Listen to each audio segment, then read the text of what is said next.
Welcome to the Life Paradox, where reality is stranger than fiction. The lunch rush at Bella Vista had died down to its usual Tuesday afternoon lull when Marcus noticed her again. The homeless woman sat in the corner booth like a ghost haunting her own past, her weathered hands wrapped around a glass of water that had long since lost its ice. Her clothes were clean but threadbare, a faded blue sweater with carefully mended holes, dark pants that had seen better decades, and shoes held together more by hope than leather. Her gray hair was pulled back, in a neat bun that spoke of someone who still cared about appearance, despite circumstances that had clearly stripped away much else. "Martinez!" barked Mr. Blake from behind the gleaming chrome counter, his voice cutting through the ambient jazz that played overhead like a knife through silk. "Deal with her. Now." Marcus felt his stomach tighten into a familiar knot of dread. At 28, he had been managing Bella Vista for 3 years, long enough to know that Blake's tone brooked no argument and promised consequences for hesitation. The restaurant catered to downtown professionals and affluent locals who expected a certain atmosphere with their overpriced pasta and artisanal cocktails. Every detail was carefully curated, from the Edison bulb lighting to the exposed brick walls, from the hand-selected playlist to the specific demographic of clientele. A homeless woman, no matter how quietly she sat, disrupted that carefully, crafted ambiance like a discordant note in an otherwise perfect symphony. "She's not bothering anyone, Mr. Blake," Marcus said, keeping his voice low and measured. "She ordered bread and water, paid for it with exact change. She's been nothing but respectful. I don't care if she ordered the entire menu and left a $100 tip," Blake interrupted, straightening his expensive silk tie with sharp, aggressive movements. "This isn't a shelter, and we're not running a charity. Look at her. She's making our other customers uncomfortable. Mrs. Henderson from the country club was here earlier and specifically mentioned feeling unsafe with that woman around." Marcus glanced around the half-empty restaurant. The afternoon. Crowd consisted of a businessman typing on his laptop, an elderly couple sharing dessert, and 2 women discussing what sounded like a book club selection. None of them seemed particularly disturbed by the quiet presence in the corner booth, but Marcus knew better than to point this out. Blake had already made up his mind, and facts rarely swayed him once he'd decided on a course of action. Every paradox begins with a question. If you love unraveling life's biggest mysteries, hit subscribe and join the Life Paradox, where every story bends reality. The question haunting Marcus now was simple yet profound. When did showing basic human kindness become grounds for termination? He had witnessed Blake's ruthless business practices before. Staff members fired for minor infractions like being 30 seconds late from break. Suppliers dropped without warning when cheaper alternatives emerged. Corners cut wherever possible, to maximize profit margins. The restaurant industry was brutal, Marcus knew, but Blake seemed to take particular pleasure in exercising power over those who couldn't fight back. "Get rid of her before the dinner crowd arrives," Blake continued, his voice taking on the cold efficiency of a corporate executioner, "or you'll be looking for a new job. And don't think I won't follow through. I've got 3 applications on my desk from people who'd kill for your position." Marcus felt the familiar weight of economic pressure settling on his shoulders. His apartment rent, his student loans, his mother's medical bills that he helped cover. All of it depended on this job that he both needed and increasingly despised. But as he looked back at the woman, Grace, he had heard another homeless person call her outside. Something in her posture reminded him of his own grandmother. A dignity that poverty hadn't managed to erode despite its best efforts. Grace sat, with perfect posture, her spine straight and shoulders squared, as if she were attending a formal dinner rather than seeking shelter in a restaurant booth. Her eyes were fixed on something in her lap that she shielded with protective hands, cradling it like a sacred object. There was something almost regal about her bearing, a quiet strength that spoke of someone who had known better days but refused to let circumstances break her spirit entirely. Marcus approached the corner booth slowly, his heart hammering against his ribs with each step. The distance between the counter and her table felt like miles, each footfall echoing with the weight of a decision that would define not just this moment, but the kind of person he would choose to be when faced with impossible choices. Grace looked up as he neared, her blue eyes sharp and alert despite the exhaustion that lined her face like a roadmap of hardship. Up close, he could see she was probably in her 50s, though hardship had carved premature lines around her eyes and mouth, aging her beyond her years in the way that grief and loss often do. "Ma'am," he began, then stopped. The standard script, asking her to leave, citing restaurant policy, maintaining professional distance, suddenly felt impossible to deliver. Instead, he found himself sliding into the booth across from her, a move that would change everything that followed. "I'm Marcus," he said simply, abandoning all pretense of managerial authority. "I manage this place, but right now, I'm just someone who'd like to know your story." Grace studied his face with the wariness of someone who had learned to read people's intentions quickly and accurately. Her grip tightened on whatever she held in her lap, but something in Marcus's tone seemed to convince her that his interest was genuine rather than procedural. "I'm Grace," she replied, her voice carrying traces of an education and upbringing that poverty hadn't entirely erased. "And I know who you are. You're the one who told that young man behind the counter, Jimmy, to let me stay when I first came. 3 days ago. You probably don't remember, but I do." Marcus did remember. Jimmy Martinez, barely 19 and working his way through community college while supporting his younger siblings, had looked to him for guidance when Grace first appeared. The kid had genuine compassion, but lacked the authority to make decisions that might contradict Blake's unspoken policies. Marcus had made a split-second decision then that now seemed to carry the weight of destiny, a small act of human decency that had somehow grown into something much larger. "My boss wants me to ask you to leave," Marcus said, the words tasting bitter as they left his mouth. "But before I do anything, I'd like to understand why this place matters to you. You've been coming here for 3 days, ordering the same thing, sitting in the same booth. There's a story here, isn't there?" Grace's shoulders sagged slightly, but her voice remained steady and clear. "I understand about your boss. Business is business, and I don't fit the image. I'll go if you ask me to. I won't make a scene or cause trouble, but you're right, there is a story." She glanced around the restaurant, taking in details that Marcus had long since stopped noticing. The way the afternoon light filtered through the tall windows, casting geometric patterns on the polished wooden floors.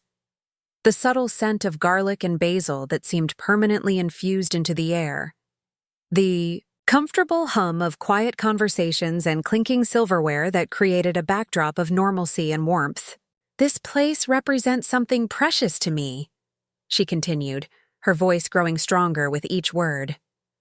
"Something I lost and have been trying to find again."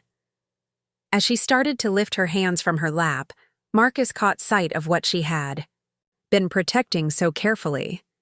It was a photograph, its edges worn soft from countless handling, its surface bearing the telltale marks of having been carried everywhere, treasured above all other possessions. "This is my Danny," she whispered, slowly turning the photo toward Marcus with the reverence someone might show a religious icon. The image showed a young man in military dress uniform, his smile broad and confident, his eyes bright with the kind of hope and determination that only comes before the world teaches you its harsher lessons. He couldn't have been more than 22, with Grace's same piercing blue eyes and a jawline that spoke of stubborn determination and unwavering principles.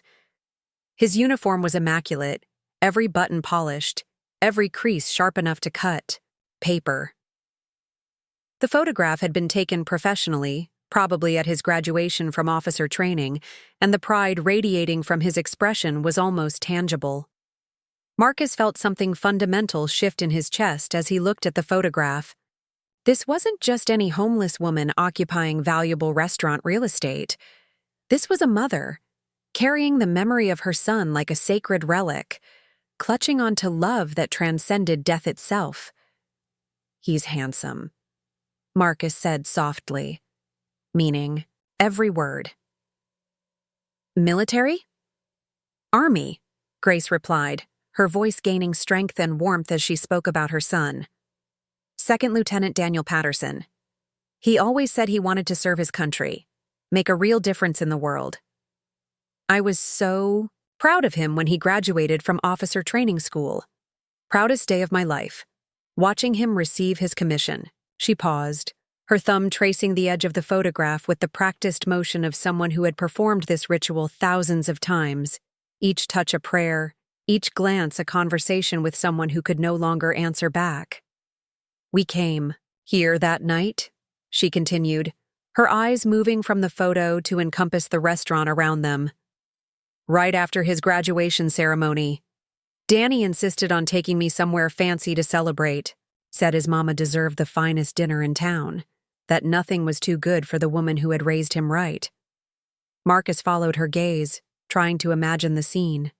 A young soldier, fresh from one of the most important days of his life, and his proud mother, sharing a meal in the very booth where they now sat.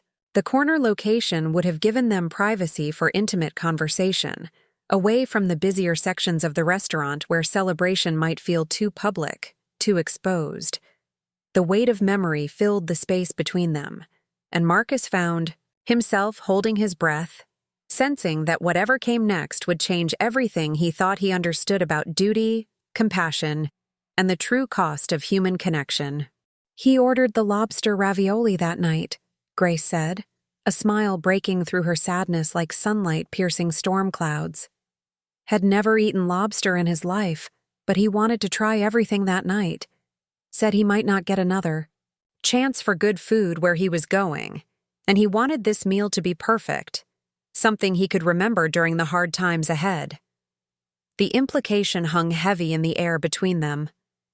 Marcus found himself leaning forward, drawn into her story despite the growing pressure he felt from Blake's expectant stare across the restaurant. He could see his boss checking his watch repeatedly, his impatience growing more pronounced with each passing minute. Where was he deployed? Marcus asked, though something in Grace's expression already suggested he knew the answer wouldn't be easy to hear. Afghanistan, third tour of duty. Grace's voice became matter-of-fact, taking on the practiced tone of someone who had been forced to explain tragedy so many times that raw emotion had been worn smooth by repetition. He volunteered for the third deployment when they needed experienced officers, said it was his duty to help train the younger soldiers to make sure they came home safely. She carefully repositioned the photograph, ensuring no fingerprints smudged her son's face, treating the image with the reverence others might reserve for religious artifacts. Danny was leading a convoy escort mission when they hit an improvised, explosive device, she continued, her voice never wavering despite the magnitude of what she was sharing. April 15th, 2 years, 3 months, and 16 days ago. He was trying to get medical supplies to a remote outpost when it happened. The blast killed him instantly, along with 2 other soldiers under his command. The precision of her memory told Marcus everything about how that date had carved itself into her consciousness, becoming a before and after marker that divided her life into 2 distinct chapters, the one where her son existed, and the one where he lived only in photographs and memories. "I'm so sorry," Marcus said, the words feeling completely inadequate but necessary. "He sounds like he was an incredible young man." Grace nodded, accepting his condolences with the grace of someone who had learned to navigate sympathy from strangers. He was everything good in this world. After the funeral, after all the ceremonies and flag presentations and formal condolences, I couldn't bring myself to come back here. Too many memories, too much pain concentrated in one place.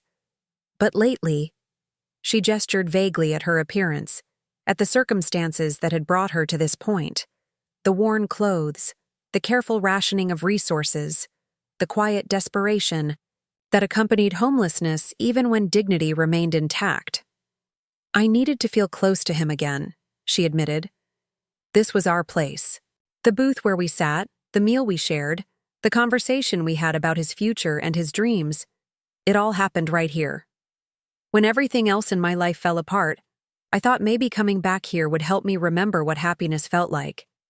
Marcus glanced toward the front of the restaurant where Blake was making increasingly exaggerated gestures, clearly growing impatient with what he undoubtedly viewed as an extended customer service interaction that was taking far too long to resolve.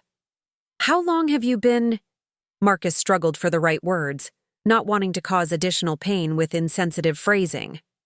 "Homeless?" Grace supplied the word he couldn't bring himself to say. 8 months now. It wasn't a sudden thing, more like a slow-motion avalanche where one disaster led to another until there was nowhere left to fall. Her directness surprised him, but he was beginning to understand that Grace had moved beyond shame into a kind of practical acceptance of her circumstances. "Lost the house first," she continued, her voice taking on the methodical tone of someone recounting a series of unfortunate events that had become routine in the retelling. "Medical bills from my husband Robert's cancer treatment wiped out our savings, then ate through our retirement fund, then consumed the equity in our home. Robert fought for 18 months before the cancer won, and by then we had nothing left, except debt and medical bills that kept coming even after he was gone." She paused, looking out the window at the busy street beyond, watching people hurry past with the kind of purpose and destination that she no longer possessed. "Lost my job at the elementary school cafeteria after too many absences when grief made it impossible to function," she continued. "You know how it is. You miss a few days here and there because you can't stop crying long enough to serve lunch to children, and suddenly you're unreliable. They were understanding at first, but compassion has limits when there's work to be done and schedules to maintain." Grace looked around the restaurant again, taking in details that spoke of warmth and security, the soft lighting that made everyone look their best, the comfortable booths that invited lingering conversations, the sense of safety and normalcy that most people took for granted until it was stripped away. "I know I can't stay," she said, beginning to gather her few possessions with movements that spoke of someone who had become expert at quick departures. "I understand about business and appearances and the kind of customers you need to attract. I just wanted a few more minutes in the place where my son was happiest, where we shared our last perfect meal together." As Grace started to slide out of the booth, Marcus made a decision that would ripple far beyond this single moment. Instead of letting her leave, instead of following Blake's orders and protecting his own job security, he held up a hand with a gesture that surprised them both. "Wait," he said, his voice carrying a conviction that seemed to come from somewhere deeper than conscious thought. "Please don't go yet." What happened next would test everything Marcus thought he knew about: courage, compassion, and the true price of doing what felt right in a world that often rewarded doing what felt safe.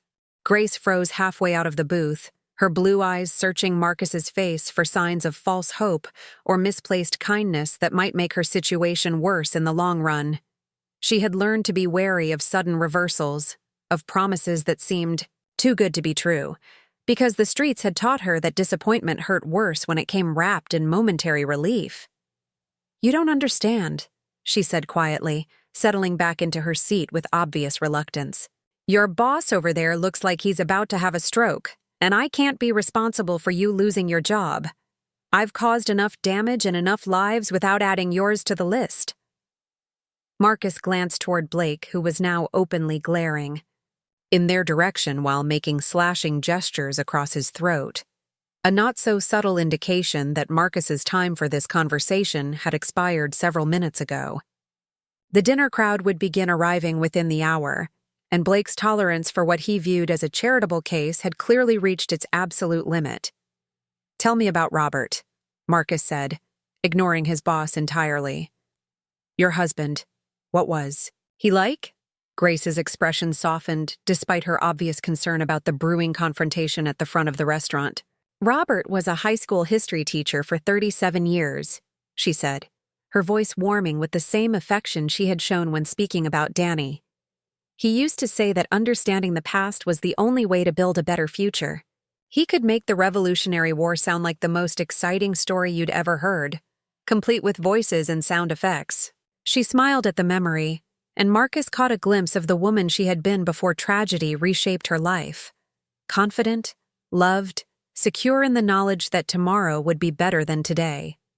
He was diagnosed with pancreatic cancer 3 years ago, Grace continued, her voice maintaining its steady tone despite the weight of what she was sharing. Stage 4 by the time they caught it. The doctors said he had maybe 6 months, but Robert was stubborn. He fought for 18 months, determined to see Danny come home from his deployment. The mathematics of tragedy began to align in Marcus's mind. A father fighting to stay alive long enough to see his son return safely. A son serving overseas unaware that time was running out. A mother caught between supporting her dying husband and worrying about her deployed child. Robert died 3 weeks before Danny was killed, Grace said, her voice finally showing cracks in its composure. He never got to say goodbye to his son, and Danny never got to say goodbye to his father. The funeral was conducted by video call, with Danny participating from a base halfway around the world. It was the saddest thing I've ever witnessed. My son, in full dress uniform, standing at attention in front of a computer screen, saluting his father's casket. Marcus felt his throat tighten with emotion. The compound tragedy, losing both husband and son within months of each other, seemed almost too much for one person to bear. Yet Grace sat before him, battered but not broken, carrying their memories with the same care she had shown for Danny's photograph. The medical bills kept coming even after Robert died, Grace continued, her voice regaining its practical tone. Experimental treatments that insurance wouldn't cover, specialist consultations, medication costs that accumulated faster than we could pay them down. I tried to keep up with the payments while working at the school, but it was like trying to empty the ocean with a teacup. Blake's voice suddenly cut through their conversation like a blade through fabric. Martinez! My office! Now! Marcus looked up to see his boss standing behind the counter, his face flushed with anger and his finger pointing toward the back office with unmistakable authority. The dinner rush was still an hour away, but Blake had clearly reached the end of his patience with what he viewed as Marcus's insubordination. Go, Grace said urgently, beginning to gather her things again. Please don't lose your job because of me. I couldn't live with myself if my problems cost you your livelihood. But Marcus remained seated, his decision crystallizing with each passing second. He thought about Danny's photograph, about the pride in that young soldier's eyes, about the sacrifice he had made for strangers in a foreign land. He thought about Robert, fighting cancer for 18 months just for the chance to say goodbye to his son. He thought about Grace, who had lost everything but still maintained her dignity, still treated others with kindness despite the world's apparent indifference to her suffering. Martinez! Blake's voice carried a note of warning that promised immediate consequences for continued defiance. Marcus stood slowly, but instead of walking toward the office as commanded, he turned to face his boss across the restaurant. Every patron in the place had stopped their conversations to watch the confrontation unfold, sensing that something significant was happening beyond the usual restaurant dynamics. Mr. Blake, Marcus said, his voice carrying to every corner of the room, I'd like you to meet Grace Patterson. Her son Danny died serving our country in Afghanistan. Her husband Robert died of cancer after fighting for 18 months. She's not just a customer, she's a Gold Star mother who deserves our respect, not our contempt.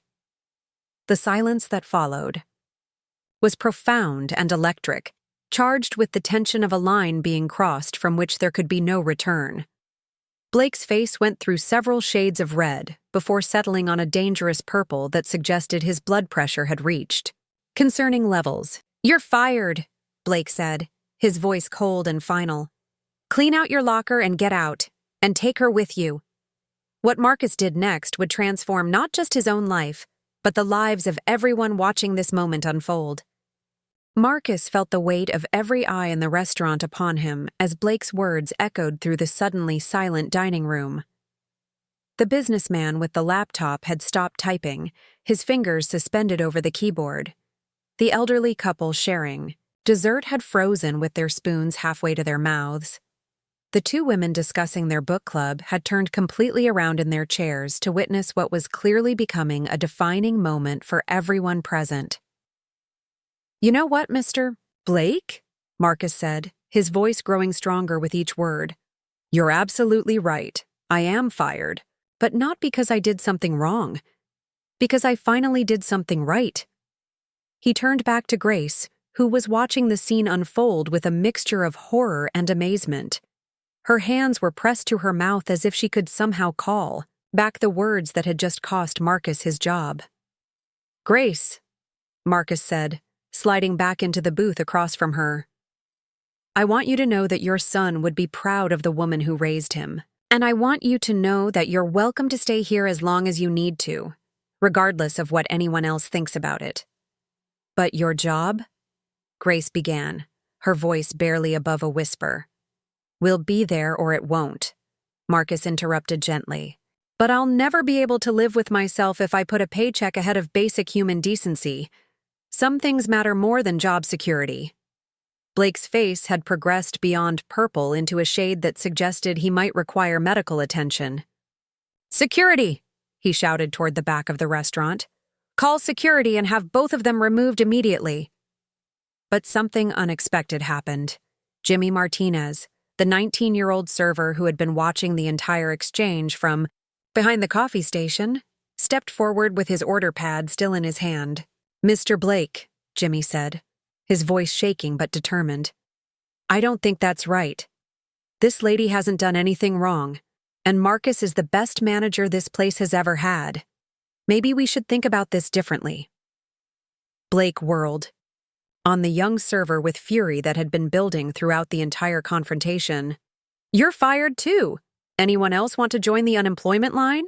But instead of intimidating the remaining staff into silence, Blake's threats seemed to have the opposite effect.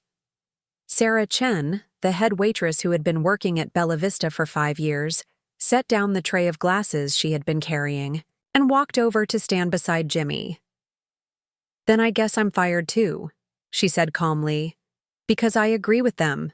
This is wrong, and we all know it." One by one, other staff members began to join them. Luis from the kitchen, still wearing his chef's apron. Maria, the hostess who had been seating customers for 3 years. Even Tony, the quiet dishwasher who rarely spoke to anyone, emerged from the back to stand with his coworkers. Grace looked around the restaurant in amazement as this impromptu rebellion unfolded around her. "Please," she said, rising from the booth with tears streaming down her face. "Don't do this. Don't sacrifice your jobs for me. I'm not worth it." "Yes, you are," Marcus said firmly, standing to face her. "You're absolutely worth it. Your son died protecting the freedom and dignity that we're supposed to stand for in this country. The least we can do is make sure his mother is treated with the respect she deserves." The businessman with the laptop suddenly closed his computer and stood up, pulling out his wallet. "Excuse me," he said to Blake, "but I'd like to pay for this lady's meal. A proper meal, not just bread and water." The elderly couple exchanged glances before the husband raised his hand. "We'd like to contribute too," he said. "Our grandson served in Iraq. We know what families sacrifice when their children serve." One of the women from the book club approached Grace directly. "Ma'am, I don't know if this helps, but my husband is a social worker with the Veterans Administration. There are programs, benefits you might be eligible for.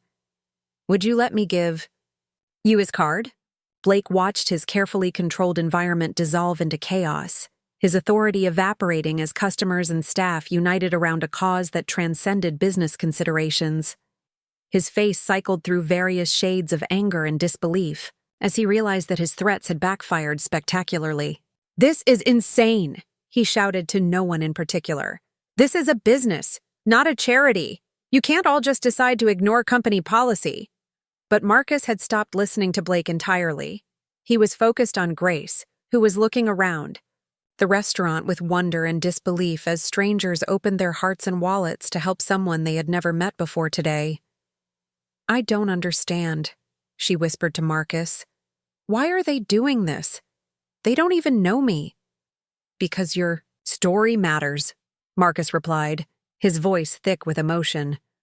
"Because your son's sacrifice matters. Because sometimes people need to be reminded that we're all connected, that your pain is our pain, that your dignity is our dignity." Jimmy approached their table with a menu in his hands. "Ma'am," he said to Grace, "would you like to order something to eat?" A real meal on the house, or actually, on all of us.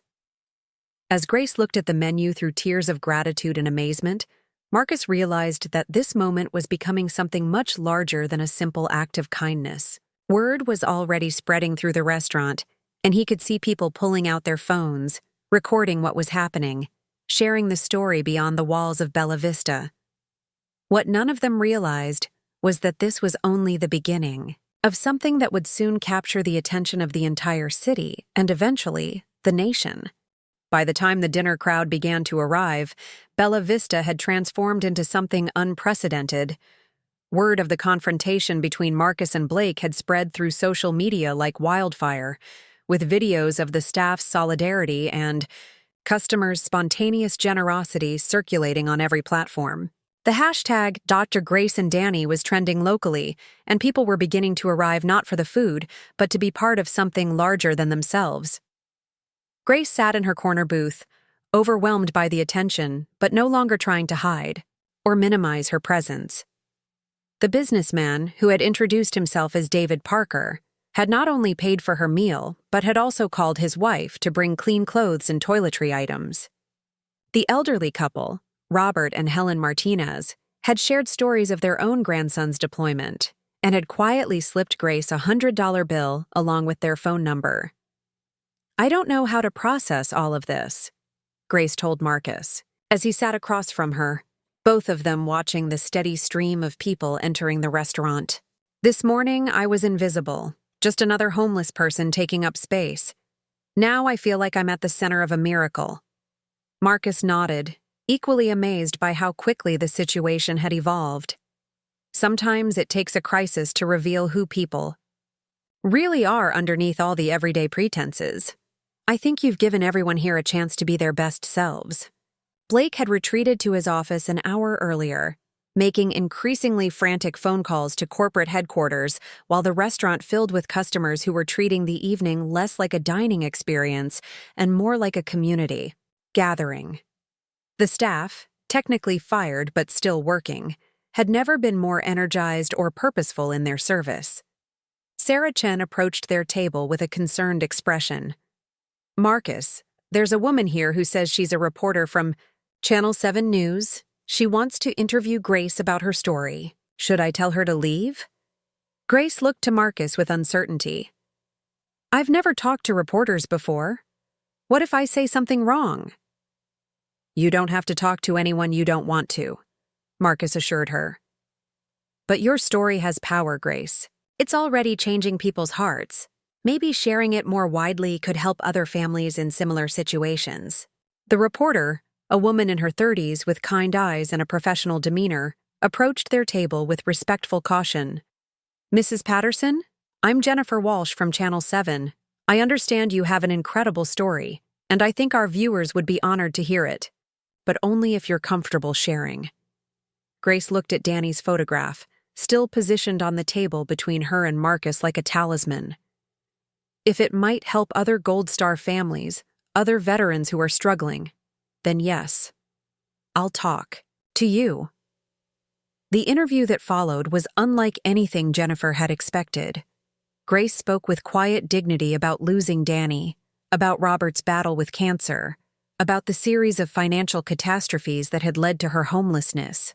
But she also spoke about the kindness she had discovered in unexpected places, about Marcus's courage in standing up for what was right, about the community that had formed around her table in the space of a single afternoon.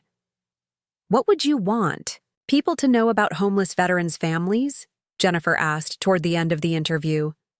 Grace was quiet for a long moment, considering her words carefully. "I'd want them to know that we're not statistics or problems to be solved. We're people who loved someone who served, who sacrificed, who died for ideals that we still believe in. When you see someone like me on the street, I hope you'll remember that behind every homeless person is a story of love and loss that deserves respect, not judgment. As the interview concluded, Blake emerged from his office with a security guard, clearly intending to finally remove Grace and the staff members who had defied him. But what he found instead was a restaurant packed with customers, all of whom seemed to be focused on the woman in the corner booth. The atmosphere was electric with purpose and community spirit, and Blake found himself facing not just a business decision, but a public relations nightmare of his own making. "Sir," the security guard said quietly, "I think you need to see this." He held up his phone, showing Blake the social media explosion that was occurring in real time. Videos of the staff's solidarity had been shared thousands of times. Grace and Danny was now trending nationally. News outlets from across the country were picking up the story. Blake's phone began ringing insistently. The caller ID showed corporate headquarters, and Blake knew that his handling of this situation was about to come under intense scrutiny from people who cared more about the company's reputation than his personal authority. "Mr. Blake," Jennifer Walsh said, approaching him with her cameraman in tow, "would you care to comment on your restaurant's policy regarding homeless customers and veterans' families?" Blake looked around the packed restaurant, at the faces of customers who were clearly waiting for his response, at the staff members who had risked their jobs to stand up for their principles, at Grace Patterson, who was watching him with curiosity, rather than anger. For the first time in his career, Blake found himself at a loss for words, facing a moment where his next decision would define not just his business, but his character in the eyes of everyone watching. The entire restaurant held its breath, waiting to see what he would do next. Blake stood frozen in the center of his restaurant, surrounded by cameras, customers, and staff members whose respect he had lost, but whose jobs he still controlled. The weight of national attention bore down on him as he realized that his next words would be broadcast across the country and potentially around the world. His phone continued buzzing with calls from corporate headquarters, from local news stations, from family members who had seen the story spreading online. Blake began, then stopped, his usual confidence completely absent. He looked at Grace, who was watching him with an expression that held no malice or expectation of apology, just the patient dignity of someone who had learned to weather storms with grace. "I need to make a phone call," he said finally, retreating toward his office while pulling out his phone. But Jennifer Walsh wasn't about to let him escape without some kind of statement. "Mr. Blake, thousands of people are sharing videos of your staff members being fired for showing compassion to a Gold Star mother. Do you have any response to the criticism?" Blake paused at his office door, his hand on the handle, and for a moment, it seemed like he might flee without saying anything at all. But then something shifted in his expression. Perhaps the realization that running away would only make things worse, or perhaps a moment of genuine reflection on what he had witnessed throughout the afternoon. "Grace Patterson," he said, his voice carrying clearly across the suddenly quiet restaurant. "I owe you an apology. I owe all of you an apology." The admission seemed to surprise Blake himself, but once he had started, the words came more easily. "I've spent so many years focused on profit margins and customer demographics that I forgot about basic human decency. Mrs. Patterson, your son died serving our country, and instead of honoring that sacrifice, I treated you like a problem to be solved." He walked slowly back toward Grace's table, each step seeming to require enormous effort. "Marcus, Jimmy, Sarah, all of you, you did what I should have done from the beginning. You saw a person in need and responded with compassion. I fired you for showing the kind of character I should have been celebrating." Grace looked up at him with eyes that had seen too much loss to harbor anger over business decisions. "Mr. Blake, I understand you have a business to run. I never expected special treatment." "But you deserved it," Blake replied, his voice growing stronger. Every Gold Star family deserves our respect and support, not just on Veterans Day or Memorial Day, but every single day. I lost sight of that somewhere along the way. Jennifer Walsh captured every word as Blake continued his public transformation. The story was already spreading beyond local news, picked up by national networks and shared millions of times across social media platforms. Grace and Danny had become more than a hashtag. It had become a rallying cry for treating veterans and their families with the dignity they deserved. "Marcus," Blake said, turning to his former manager, "I'd like to offer you your job back, all of you. But more than that, I'd like to propose something bigger." Marcus looked skeptical, understandably wary of sudden reversals from a man who had shown his true colors just hours earlier. "What did you have in mind?" Blake took a deep breath, seemingly aware that his next words would commit him to something he couldn't easily back away from. "I want to establish a program here at Bella Vista, a standing policy that any veteran or Gold Star family member can eat here free of charge, no questions asked. And I want to work with local veterans organizations to identify families who need support, families like Grace's who are struggling with challenges that go far beyond a single meal." The restaurant erupted in spontaneous applause, but Grace raised her hand for quiet. "Mr. Blake, that's very generous, but what I really need isn't charity. It's opportunity. I need a job, a place to live, a way to rebuild my life with dignity." Blake nodded, understanding the distinction she was making. "You're right. What would you say to managing our new Veterans Outreach program? It would mean working here full-time, with full benefits and a salary that would allow you to find proper housing."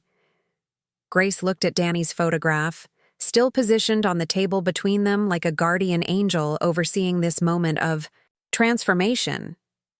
"I think Danny would like that," she said softly. "I think he'd be proud to know that his story helped create something positive." Over the following weeks, Grace's story continued to resonate far beyond the walls of Bella Vista.